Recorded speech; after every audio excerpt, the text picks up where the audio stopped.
We are a podcast for product marketers and B2B SaaS who feel misunderstood of what they do. From someone who truly gets what you do and basically help you feel less like a misfit, being unignorable in your role.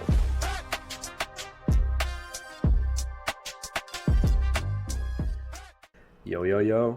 Welcome to another episode of We're Not Marketers. Today we have a topic we haven't chatted about for a long time, but we're very excited about. And it's basically how can you bet on yourself and taking the fractional route, which is something that the three of us have done. So I'll pass over the mic to Zach. Yo. Yeah, this is Zach on the mic. This is the sales water lad, ready to re-engage in this topic. Before we do that, let's pass it over to Eric.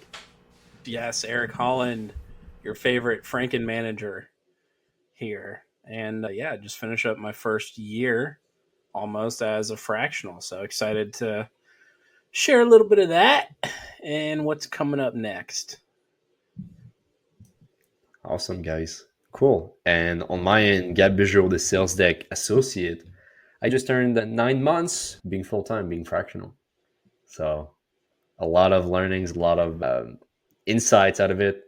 But maybe we'll start with the guys with what would be a message to you trying to talk to PMMs and trying to understand if they should take the fractional route. I know, Zach, someone reached out to you recently and asked a lot of questions about that. And your answer was, I don't think you understand the realities of going fractional. And I think there's a lot of requirement you need to have if you want to take that route in terms of internally how you feel about that jump. So maybe let's start with that. Yeah, I'm glad you mentioned it. So I'm approaching the 16th month mark of fractional. And Gab, you and I spoke about this yesterday, but like the first 6 months when I was in it, I was having like ongoing imposter syndrome of like, I'm not equipped for this. Despite like me hitting like my monthly like revenue targets, like renewing my contract here, like I was still questioning myself. And this is the context of why I spoke with that individual. This was someone that recently went through a riff, got laid off, and was like, hey, like I see what you're doing. I'm very interested in going the fractional route too. And the challenge being is that when you go fractional, one piece of advice that I would share with myself who's doing that is that be ready to unlearn the habits of in-house. And I'm not saying unlearn like what the skills you have developed, but unlearn like the realities that we take for granted as in-house. Being that like you have a stable paycheck, you have taxes taken care of for you. If you're at a larger organization, you might even have like 401k like match. And so this was a context that this individual I was talking to brought up is that, hey, like I want to explore different industries, different spaces, and I want financial stability. And this comes back to the point that, just to bring it home, is that I was like, well, I think you should probably take some time to really reflect on what you want to get out of this, because those two things kind of conflict. Is that with finance, it's like that's great, like that's all we want as like fractional solopreneur is that financial stability, but you're selling yourself. You are earning, whereas when you're in employment, you like hopefully, air quotes, like you have that job in perpetuity. And this is not to say that like, oh, like this is reality. There are trade-offs. It's like I enjoy it. This is the hard that I choose, but also know it's not all roses. There are some thorns. It's just like, again, unlearn the habits of a 9-to-5 and ask yourself, what are you looking to get out of the experience? That's my take. I love this take because I relate to this so strongly. I still feel like that imposter syndrome you got in the first 6 months, I feel like that. But I know it can change in a jiffy, right? Like I have a contract negotiation right now, and I'll know more about it in a few days. If this close, I'm good, right? I just need to replicate that process, and I know it can change it. If it doesn't work, it's not the end of the world because I got to that point. So all I need is more opportunities. But it's also the fact that the unlearning part is so much crucial because you're used to doing a set of job, one thing. It doesn't necessarily include HR, it doesn't necessarily include admin, it doesn't necessarily include process, ops, and all of that. But you get stuck to do it. And if you don't do your accounting every month, you're stuck like me right now that I'm like, why the hell did where is that $400 coming from? So again, a small tip, do your accounting every month. The other thing with that is the fact that it's something that you will always have in your mind. Like I used to have very good night's sleep and I still do, but when I wake up, sometimes I'm thinking about work. I'm thinking about different stuff, different ideas. So I always keep a notepad next to my bed so I can just like roll over, note some stuff from a post idea, something you could do with a client, a process, a system, whatever else you want to call it. And the other thing too is, in my case, this year, at least the last 9 months, when not as great as I thought it would be for a handful of reasons, but I think the biggest one was I didn't charge my clients enough of the scope because of the offer, because of the client, because of the lead gen and qualification. So there's always understand that there's 1,000 ways you can fail. You can fail what you're trying to do. The goal should be to always have a grit and discipline and just keep pushing, keep experimenting, keep iterating. This will never stop. But the fact that you need to really kind of change or reset your mind is so much essential. Like it's very key. That's Yeah, powerful. I was gonna say, to me, because for some context, my first 10-ish months of Fractional, I've been a little spoiled. It was basically 3 months stints of contracts at like a 40-hour work. So those just kept getting renewed. And then recently I've been doing, some other clients, figuring out, how does that all work? And I do think there's probably some retraining. I don't think I'm quite there yet, but what I'm definitely realizing so quickly is like there is a learning that needs to be done. Like the classes for entrepreneurship that they offered in high school and then, you can take in college and all that, like those learnings is something that needs to be had if you are thinking about going fractional. Yeah. So like I actually maybe would defer to you guys on this, but my suggestion would be figure out some type of lightweight course, reference Chat GPT and ask some very specific questions, but learn what it is like to be a fractional and the things that you need to, take responsibility for now. Because I just like it's crazy, even stuff from just creating a contract for an organization instead of getting them to send me one. I'm like, oh, well, okay, got to learn that, right? Got to figure out a vendor so I can do this properly. Got to, all the stuff you got to set up. And so I think that would be my number one recommendation to folks. Like, if you are thinking about it, go educate yourself first and make the responsible decision. Can I handle those things? And can I weave those into my work schedule? Will I enjoy doing those things? Because I think that's something that you just don't think about, right? You're so eager to get a client, you're so eager to get set up, you're so excited to like make that life for yourself, but you actually need to go educate. What is it like to be a solopreneur or some type of consulting fractional work? That I just like have not been privy to that formal education yet. So just kind of piecing it as I go and realizing I'm going to just take a few days here on I got some time off over the next few weeks. I'm going to like learn and educate myself on those things that I just know right now are popping up at random and causing delays in my workflow. Eric, I really love that piece because like there's two things you're saying right here that really resonate with me. Is that one skill I'm very grateful for that I was fortunate enough to build early on was selling. Because one thing that's not spoken about with my fractional work is that it's a lot of selling. So And much. so much. And it's not selling in the sense of closing deals. We've spoken about this like in our group chats the number of times I've got my teeth kicked in on deals, and here was the difference from back then to how I see it now. Back then, I was just like, oh, like I'm not saying the right thing. Like, what do they need? Like, how can I position myself to be like their like ideal fit? Like, Gab, you kind of mentioned it earlier. Like, hey, like I'm here to do whatever as a product marketer. But today, being like, I've niched further down into sales enablement. I'm working on seller cheat sheets, a sales playbook. I have a built out process now where I'm like, this is how we work together. This is the problem we're looking to solve. And if someone doesn't rock with it, it's like, okay, they're either this is not the problem they need right now. It's too early for them. It's not a fit. So like having that sales acumen has made it easier for me to, I'm not afraid to reach out to people and be like, hey, this is what I do. Can I are you open to this?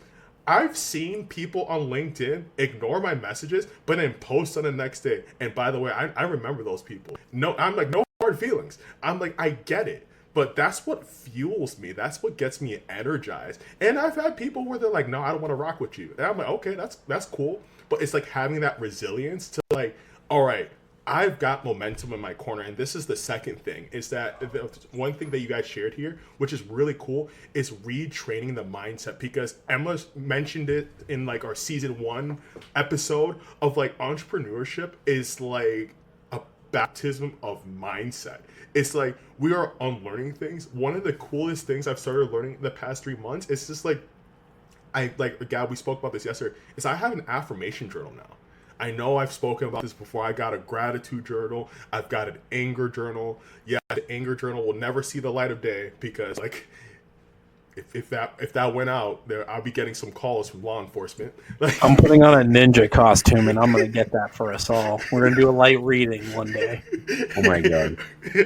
Like, you got to have outlets to like just like, because there are aspects of fractional work that are very frustrating. Henceforth, anger journal. But the affirmation journal, why this is powerful, it pairs well because like you have the expertise, you are qualified, but there are moments where you feel like that you are just not worthy enough for the opportunities in front of you. Having an affirmation where you can look yourself in the mirror and be like, okay, like I need to speak about what I have in the present tense, speak about it positively. I have to be precise in my language. I have to make it powerful. And like, and then what? I need to bring it forth. Like, I need to bring that energy in because the more you do that, it's that mind-body connection. So like, I have like 15 affirmations I have written down. Like I pick like 5 of them and I write them 3 times. I'm like, I've got momentum in my corner. I'm a full stack solopreneur. I'm like, I've got a next client just around the corner. And you know what's been happening since? Is that the crazy enough thing is that when I reach out to people and I'm having these sales calls, it's like, I know like I'm not pretending to be a fractional product marketer looking for a job. Like I'm like, Gab, you reached out a few weeks ago. You're like, hey, I see this opportunity that you might be interested in. It was like a hybrid role in San Francisco. I'm like, nah, dude.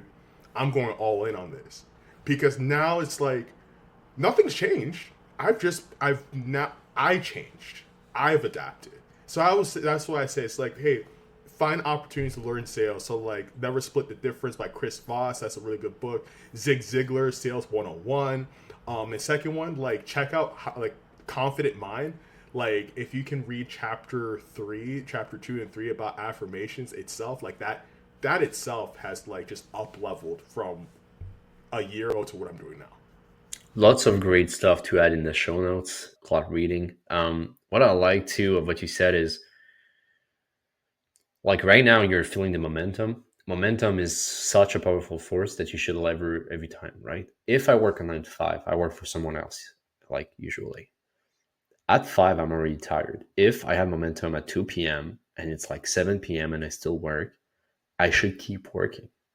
And you know, we talk about work-life balance. Like if your family is like, hey, what are we eating for dinner?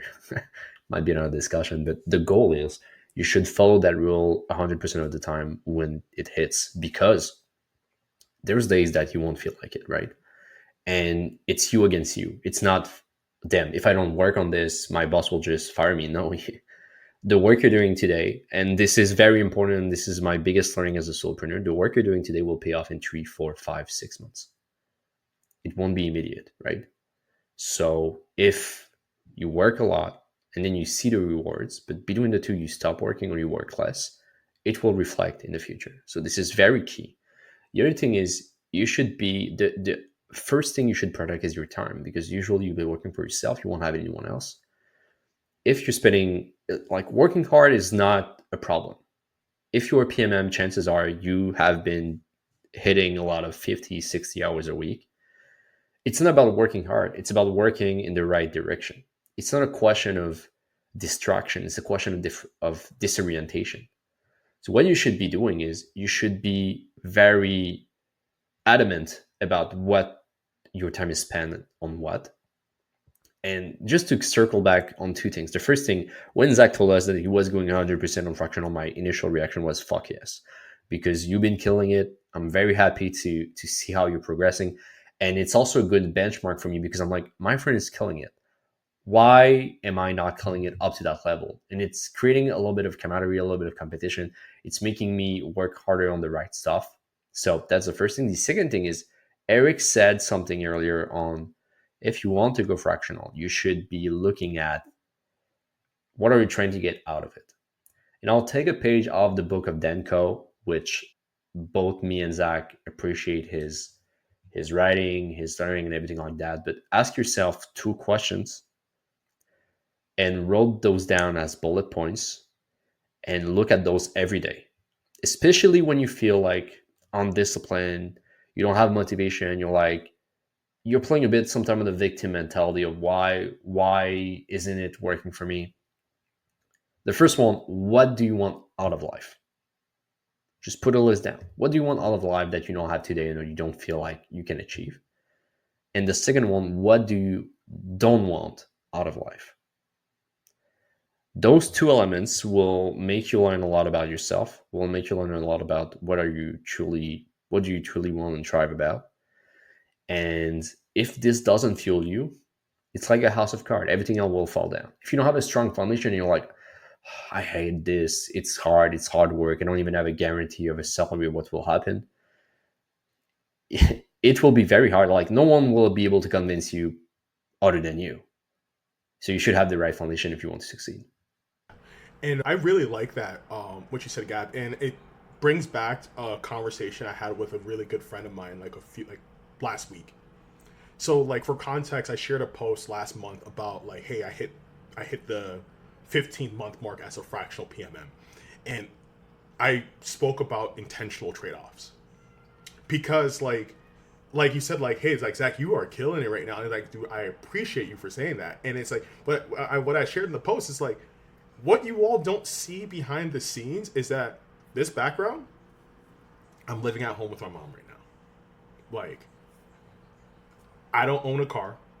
The only wheels I got are my pair of rollerblades right behind me. And it's intentional because I know that, like you said earlier, Gab, is that I want to go all in on this.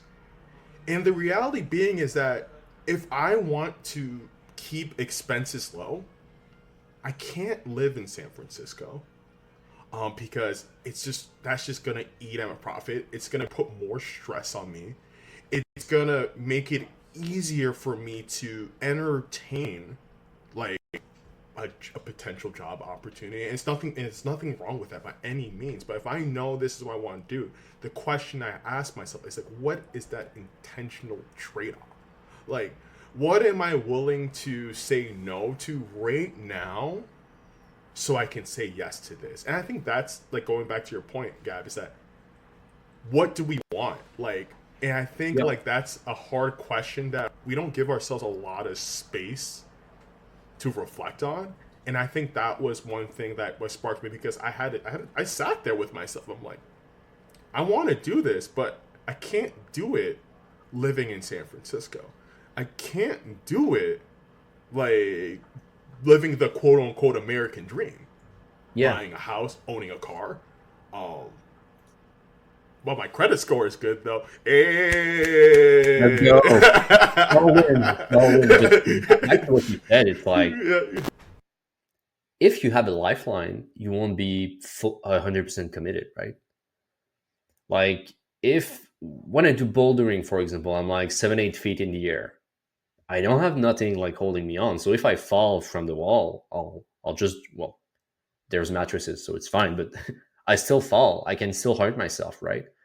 And it's the same. If you live in San Francisco, you're fractional, costs are high. You know that tomorrow maybe it will be harder. We're not all Eric Collins here, but maybe what you can do is, like, you'll be looking for a job. This still feel like, like a little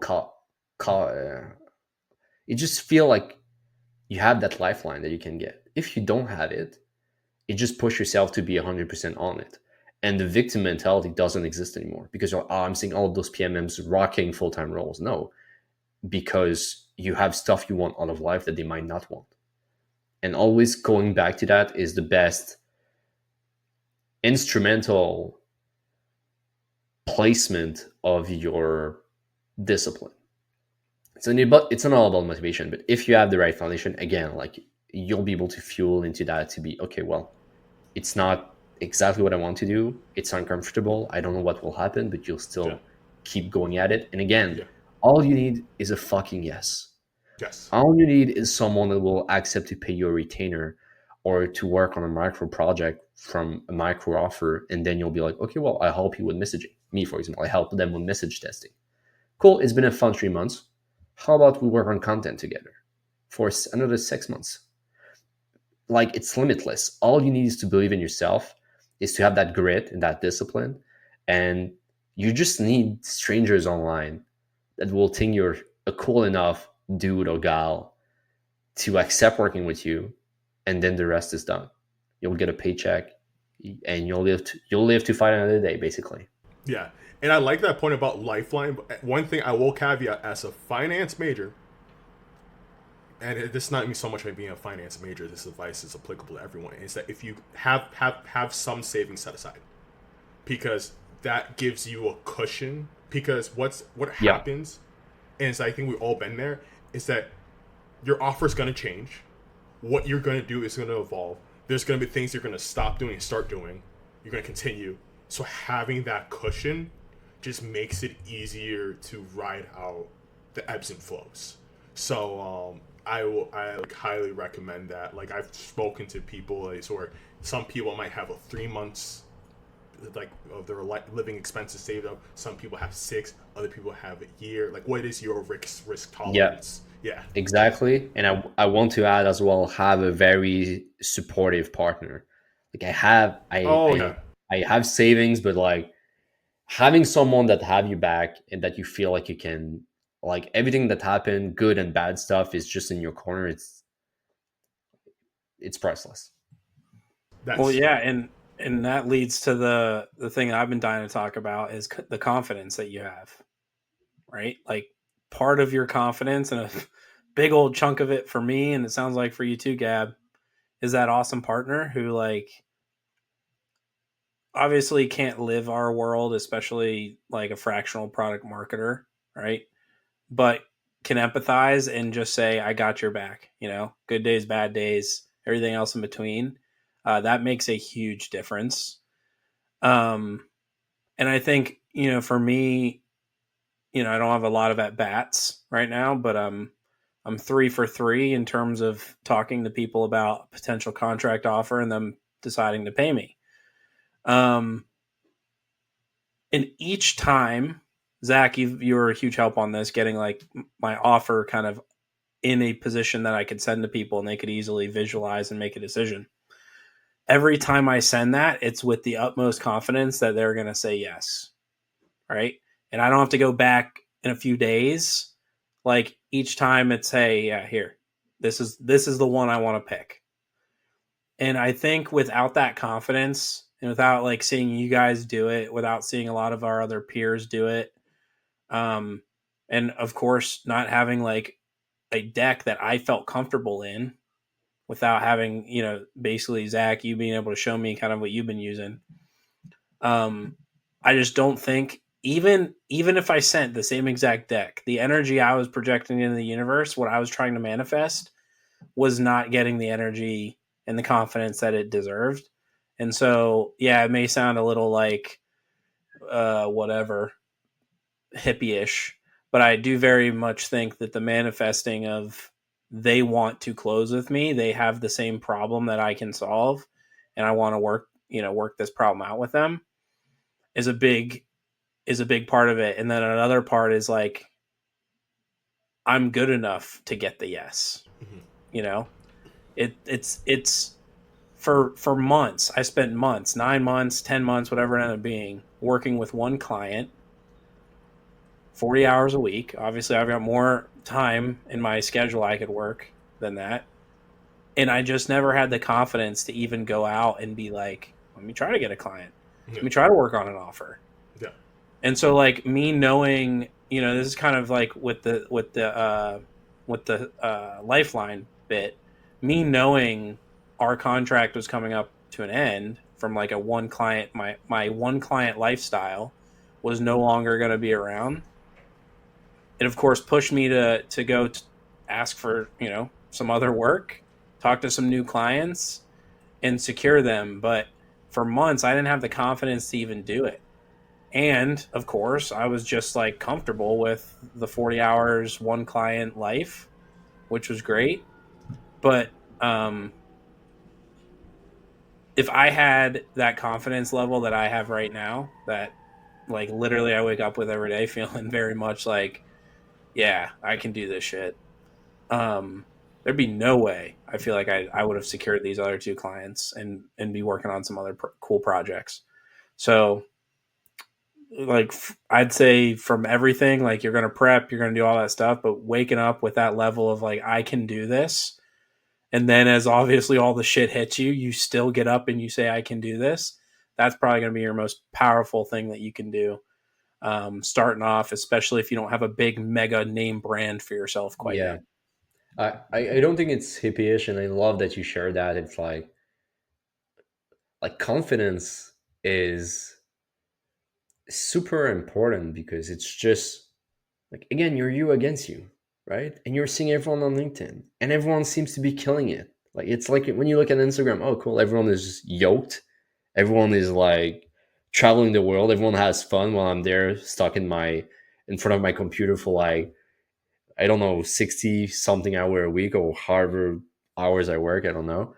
I think it's all about that. And then it's just a question of, well, I mean, if you're confident you can kill it, if you have like that background and everything, if like the podcast is a huge lever for me as well. Like, people are like, oh, you seems to be killing on the podcast side. I'm like, I mean, I have a very good team. That's why it seems to be killing it. But it's also a question of learning and then testing and iterating and all of that. We don't know what the future holds, but it's such a good learning experience on myself, on the way I work, on what motivates you, what are my own demons that I'm trying to fight. And ultimately, like, whether it's pushing 100%, whether it's doing it for years, for months, it's a very, very good gig to, I don't know, become a better person altogether. Because then you're like, well, I mean, I would not have seen me say, oh, if this contract doesn't work, it's a good learning opportunity to have more down the belt.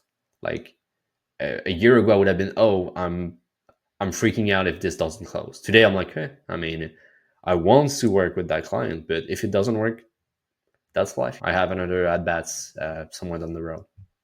What I really love about this conversation here is that, Eric, how you and I have been talking, gathering up, like how you and I like our group chat was like for me was like my first like hype circle, like for around this work. Because when you mentioned like getting a contract, I remember this past July where I was working one contract, it was coming to a potential end.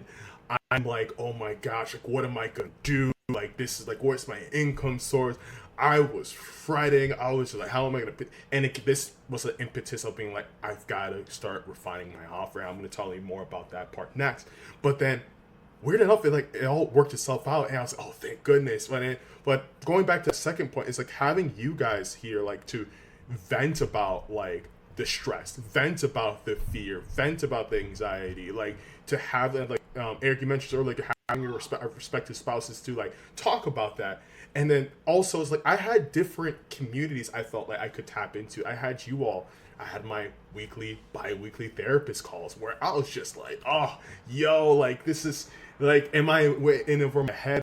Like, shout out to like Taz and Lachey. Like, I'm like, there's been moments I like hit them up like during the week. I'm just like, I need a sanity check right now.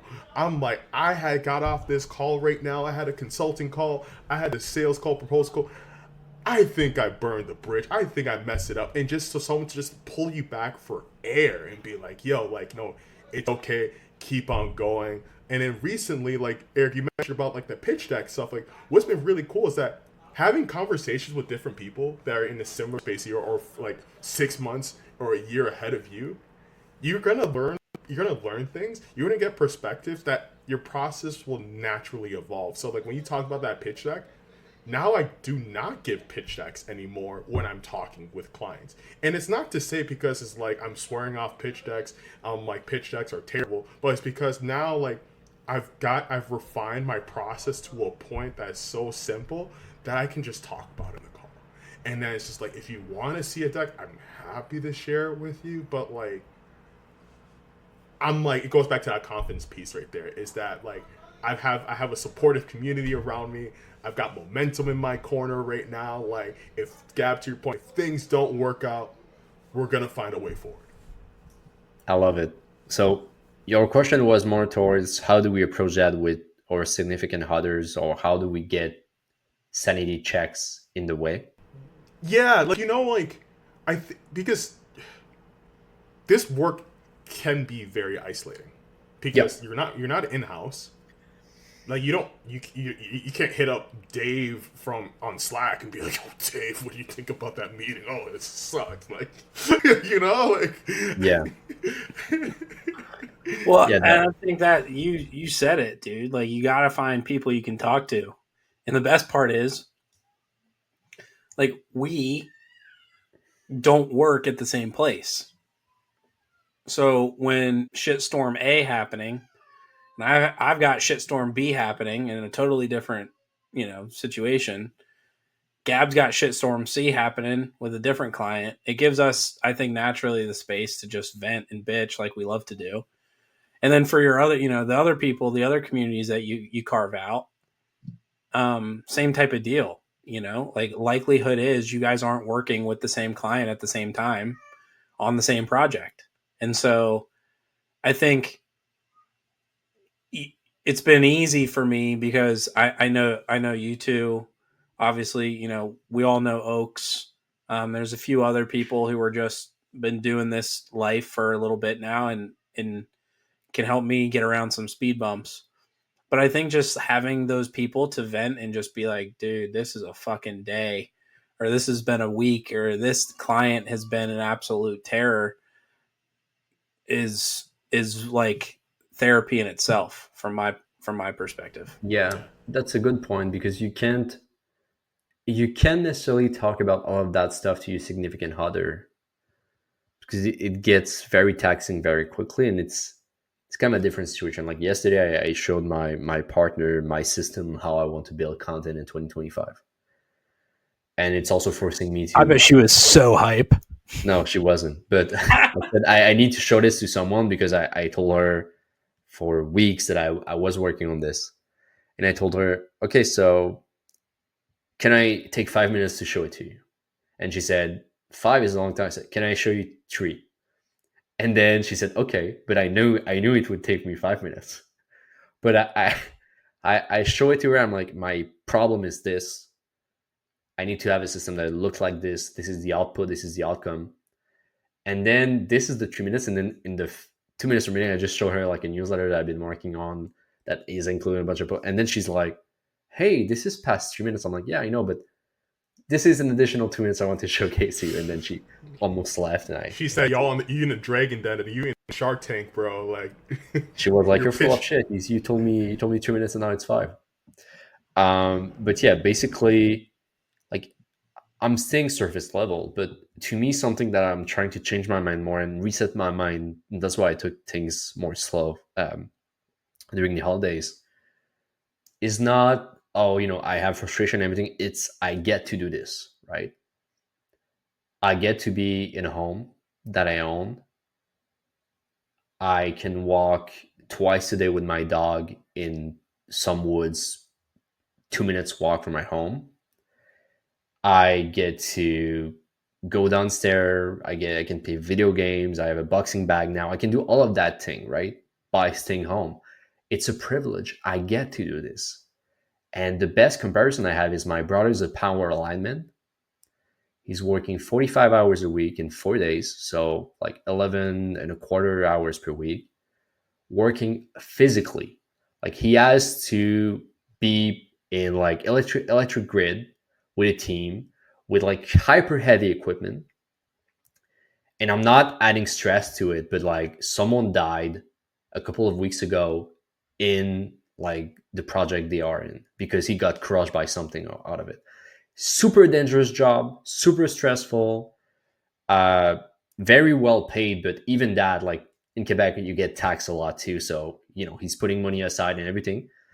He has to leave at like 4 a.m. on a Sunday to go drive to like the place of work, or I don't know his like schedule exactly, but now he's expecting a child and he has to like find a job because he won't be out of work, out of the contract. All I do is I stay home, right? And I talk to internet people. That's my job.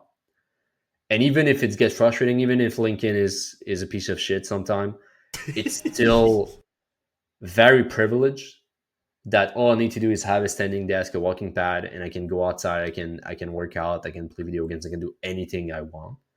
While my brother is just breaking his body slowly by slowly year after year, 4 days a week, 11 hours a day, far from home. Yeah. So And it's a question of yeah, framing. yeah, no, that's a really good point. And just even like bring up that, like continue that example is that I started trying out this new exercise, like a mental exercise at the gym. I know, very meta, and there are setbacks.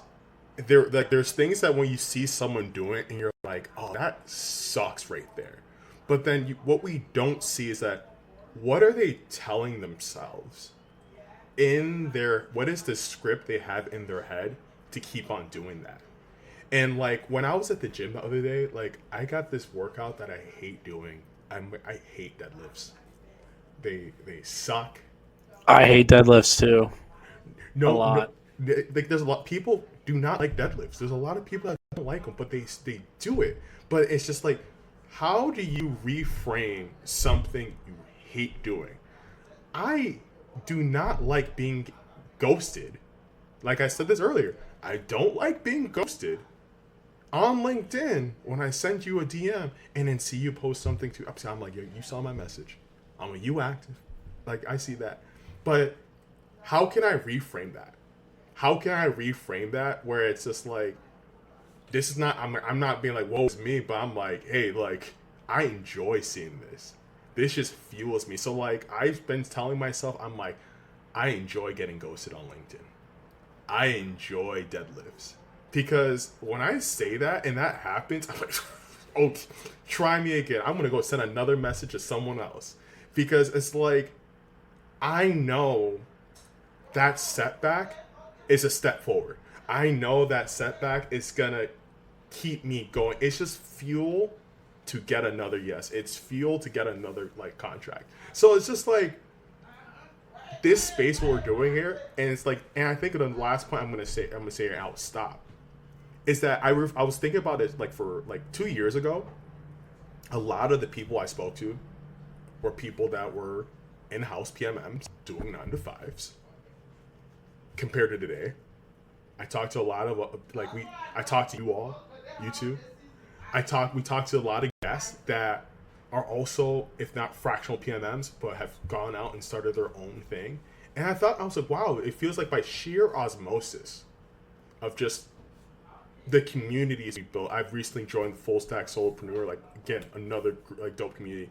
It's just like being in that space of just has like helped me like shape on being like I got this, and tap into. So I think that's just really cool. You I are who love you it. surround yourself with, right?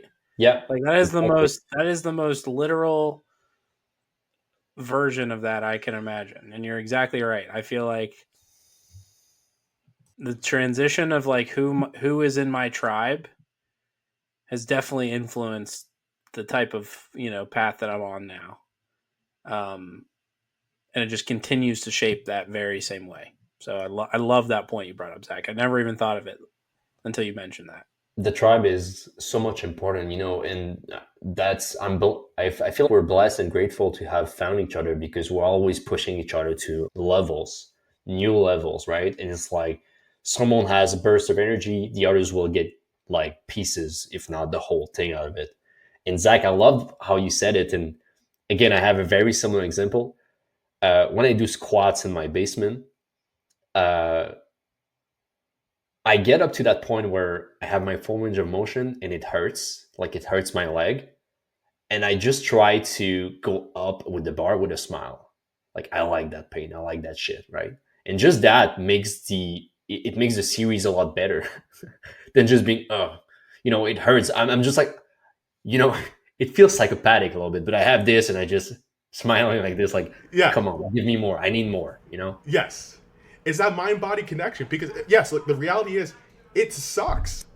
Yeah. But it's just like if you It's it's you're like the weirdo loving it, right? You yeah. don't care about it. Yeah. But your body can't tell the difference. Like when your body feels pain, your body doesn't instinctually know if it's a good or bad thing. It's just we condition to it. It's going up to give like a public speaking engagement. You feel anxious. That's your body doesn't know it's a good or bad thing, but it's like we've associated anxiety to, oh, I'm scared. What if you associate it to that, yo, I'm amped. Like, yo, Yeah, because I'm learning. I'm learning. I'm I'm doing a new excited. thing. This is growth right now. This is Yeah, this growth is happening. girl. Yeah. I'm doing a new experience. 11-month-old Enzo, when he falls and hurts himself, if no one's there to hype him up, he cries.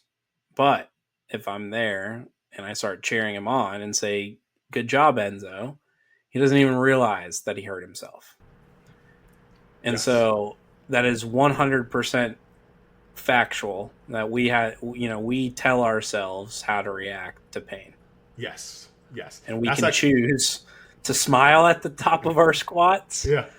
or grimace. That's Exactly. our choice.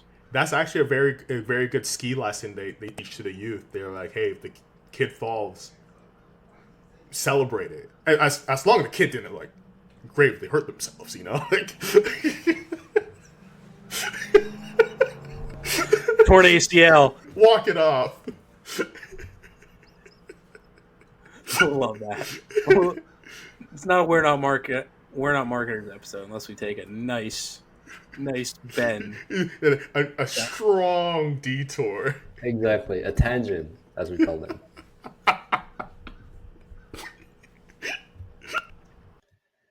So, do we got any other tips we want to leave our listeners before we head out? Lessons, right? If we have one lesson each, we can give PMMs right now that are contemplating the idea of going fractional.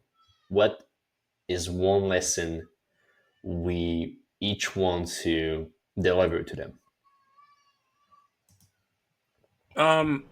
Yeah, I'll for some context, this would be for any PMM who feels like they don't have like a celebrity brand. They're not on one of those top lists of whatever.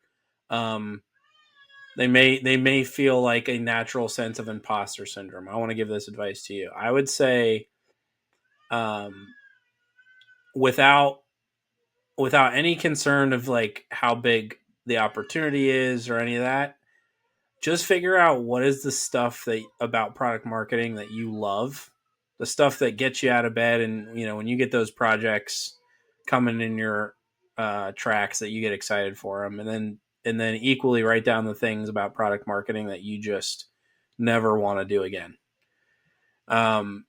And from that point, I think it's easy to start crafting your offer. And exactly, how far you want to niche down is up to you. I know we'll all have a strong opinion about niching down, but before you ever get to that point, I think if you get very clear with yourself what parts of product marketing you love to do and what stuff you don't love to do, it'll be a lot easier for you to start building your offer out in a way that we believe is specific enough, so you're not just a generalist. Makes sense. Yeah. My one piece of advice I would say, and I'm saying this from a frame of reference of like 5 years ago when I was just starting out as a product marketer, and then I read an article from Justin Welsh from like Saturday Solopreneur of like sharing like, hey, like if you are in your job right now and you want to start something, like go do it. And that was like the motivation of creating Break Into Product Marketing, which it was like originally like a program to help people break into it. So like I would say is build that muscle. And what I mean by build that muscle is that, like Eric, we said here earlier, is that one, like share what you know, like start talking about it on LinkedIn, build that audience. And if you find that, like find a way to say, hey, how can I just package this material into like a course, a 30-minute course of like website, and launch it. Because it's a lot like exercise. New Year's is coming up. When this launches, this is going to be about the time when everyone quits the gym. But like people are going to the gym, it's like, yo, I want to have that summer body. I want legs for days.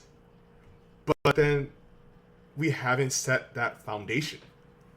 Like, if you can walk 10,000 steps a day and do that consistently, that's better than like picking up a 300-pound deadlift and then not showing up to the gym for the next 7 days. Like build that muscle, build that foundation, celebrate your small wins.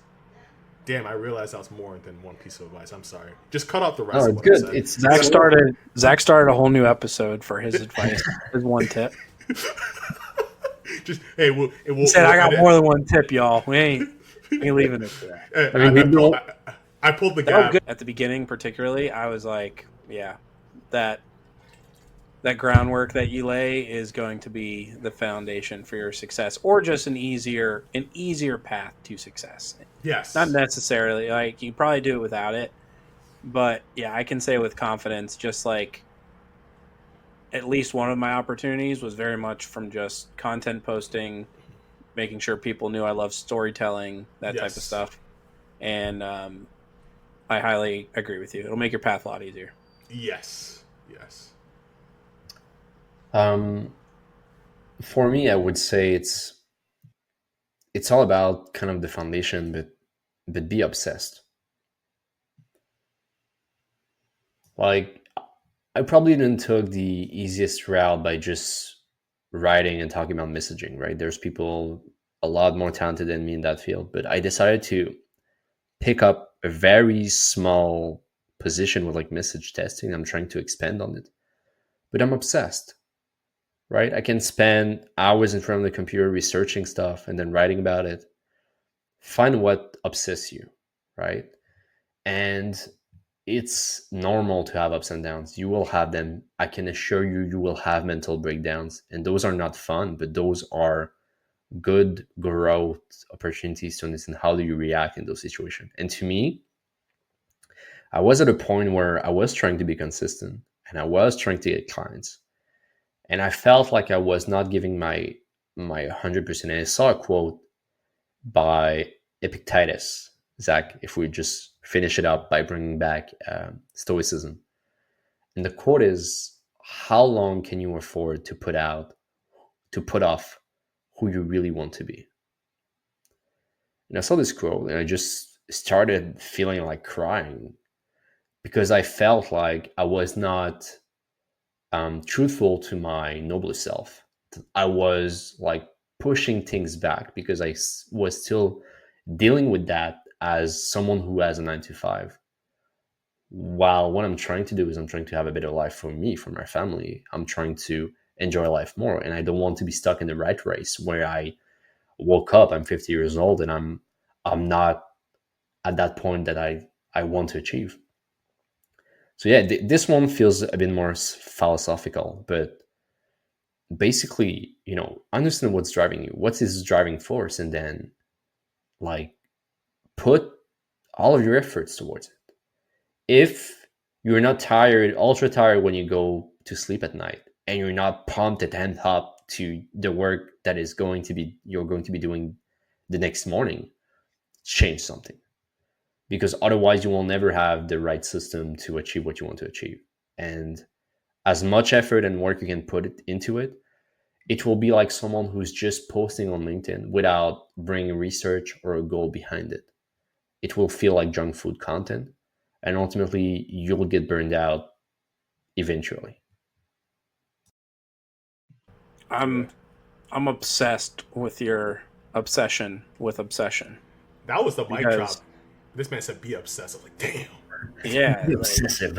Never accept no foreign answer. No, I'm kidding.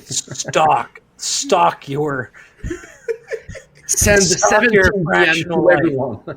But I'm totally with you there, and I think it's like one of my favorite people ever is Kobe Bryant. I think he's the perfect example of that. Like, if you find the thing that you care about most and dedicate, like truly dedicate, right? Like that, most people don't even know what that means or what that feels like. But if you truly dedicate it to that, you're just going to see the success happen and not end up being the most talented person when you start, but you're damn sure going to be one of the most, well sought after people once it's all over. But Yeah.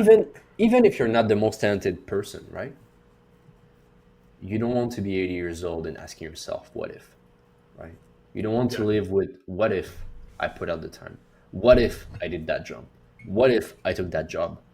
Like, the worst thing you can have is like wondering what could have happened if you actually did the work. Yes. And the last thing I was going to say, what you guys prompted, is that what we are saying right now is very unpopular.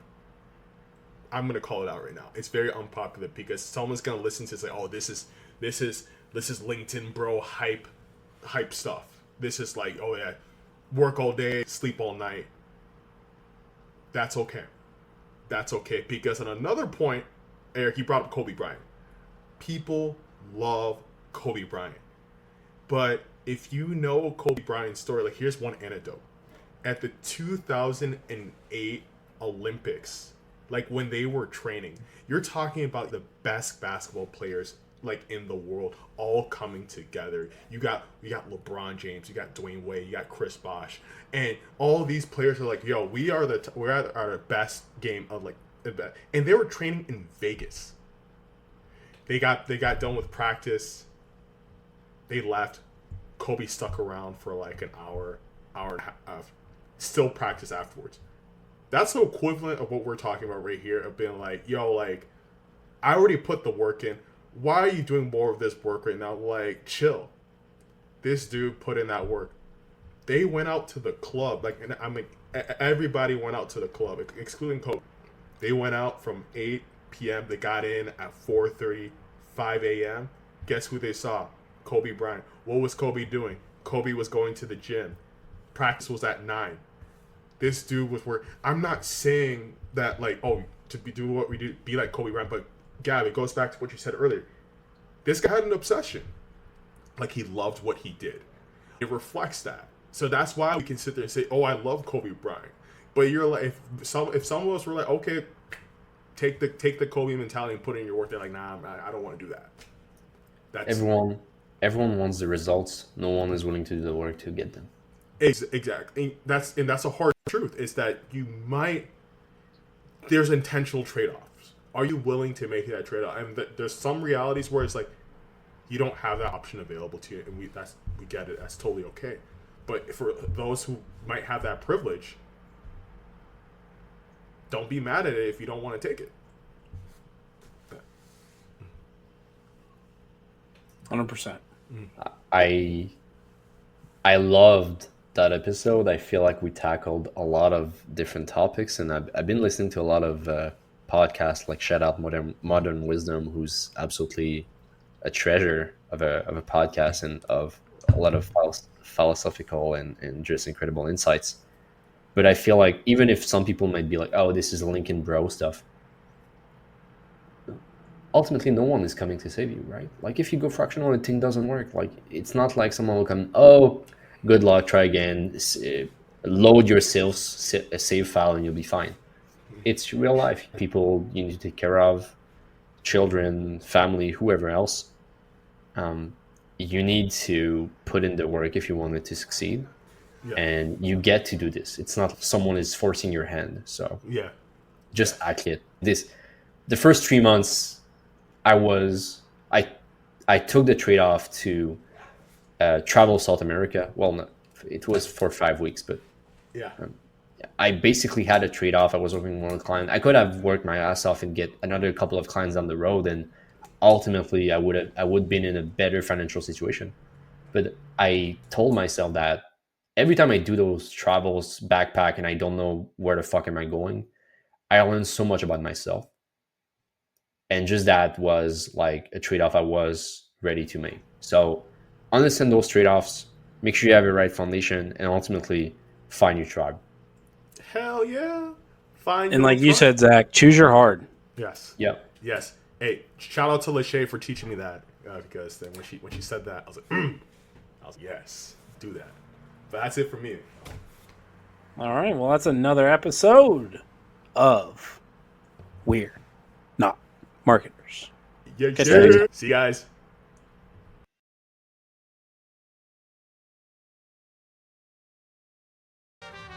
Thank you for listening to We're Not Marketers. If you liked what you heard, please subscribe, review our podcast, and share this episode with other PMMs. Thanks again, and see you soon.